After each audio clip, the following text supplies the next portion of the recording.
اگر پانی ترش یعنی کھٹا لگے تو اس کی کیا علامت ہے؟ اگر پانی میٹھا لگے تو اس کی کیا علامت ہے؟ اسی طرح اگر پانی بدبودار ہے، بد مزہ اور بد ذائقہ ہے تو اس کی کون سی علامت ہے؟ یہ وہ سوال ہیں جو ہر بندہ اس کا جواب جاننا چاہتا ہے۔ السلام علیکم ورحمۃ اللہ وبرکاتہ۔ اسلام ایک حقیقت ہے چینل میں آپ کو خوش آمدید کہتا ہوں۔ امید کرتا ہوں کہ آپ تمام لوگ خیر و عافیت سے ہوں گے، خوش اور خرم ہوں گے۔ دعا ہے اللہ تبارک و تعالی آپ تمام کو خوشی عطا فرمائے، آمین۔ جنات کا سایہ ہے، روحانی مسئلہ ہے، جادو ہے یا جنات ہے؟ ان تمام سوالوں کا جواب معلوم کرنے کا ایک بہترین اور مجرب اور مختصر عمل لے کر حاضر خدمت ہوں۔ ہر دوسرا شخص یہی سوال کرتا ہے، کیا میں بیمار ہوں؟ میں روحانی مسائل کا شکار ہوں؟ میں نظر بد کا شکار ہوں یا مجھ پر سایہ ہے، جادو جنات ہے، روحانی مسائل ہیں یا جسمانی مسائل ہیں؟ ایک گلاس پانی کا آپ لیں، اس پر یہ چھوٹا سا عمل کریں، یہی پانی آپ کو بتائے گا کہ آپ کا علاج کہاں پر ہوگا، آپ کس مرض کے اندر اور کس بیماری کے اندر مبتلا ہیں۔ عمل کیا ہے؟ عمل بتانے سے پہلے اگر آپ نے ابھی تک میرے چینل کو سبسکرائب نہیں کیا تو ضرور کر لیں تاکہ میری آنے والی ہر ویڈیو آپ کو بآسانی ملتی رہے۔ عمل یہ ہے کہ آپ مریض کو سامنے بٹھائیں، مریض کو سامنے بٹھائیں، بٹھا کر اس سے اس کی ماں کا نام پوچھیں اور اس کا نام پوچھیں۔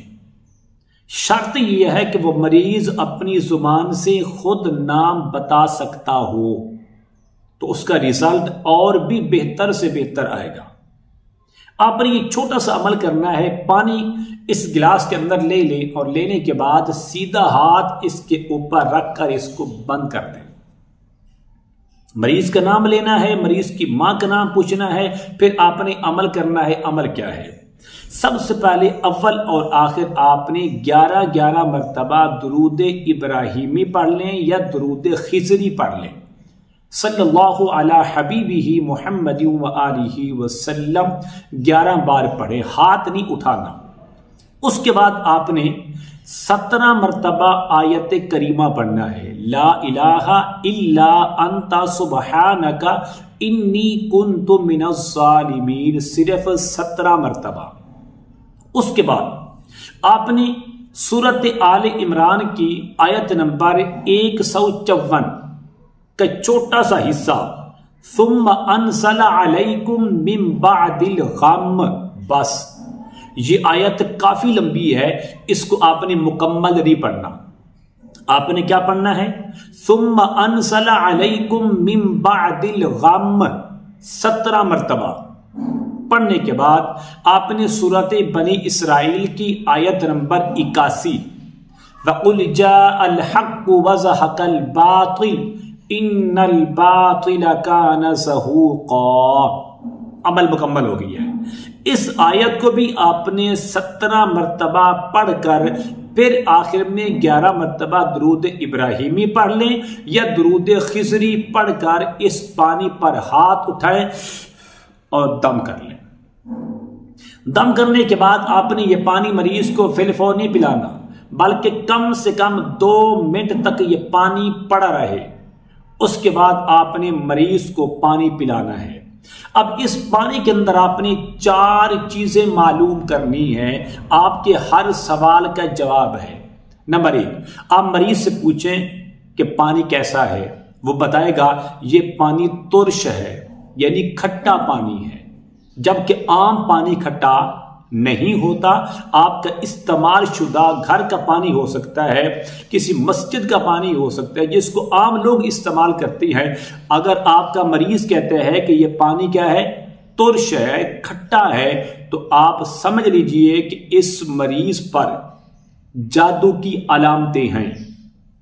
اس پر سفلی جادو بھی ہو سکتا ہے، اس پر نوری علم بھی ہو سکتا ہے، اور اس پر کالا جادو بھی ہو سکتا ہے۔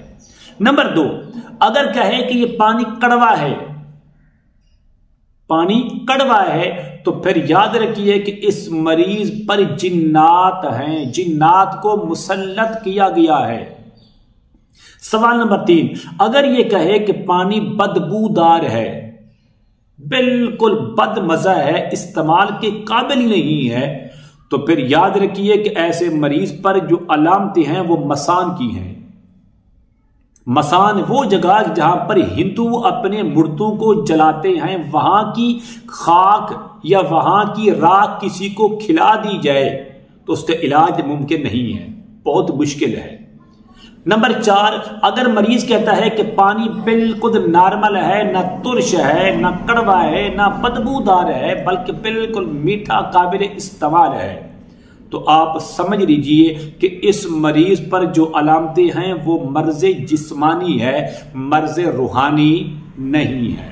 اب راستہ آپ کو یہ گلاس بتائے گا، اس راستے سے آپ نے چلنا ہے کہ میرے اوپر جادو ہے، میرے اوپر جنات ہیں، میرے اوپر مسان ہے، یا میں جسمانی مرض کا شکار ہوں۔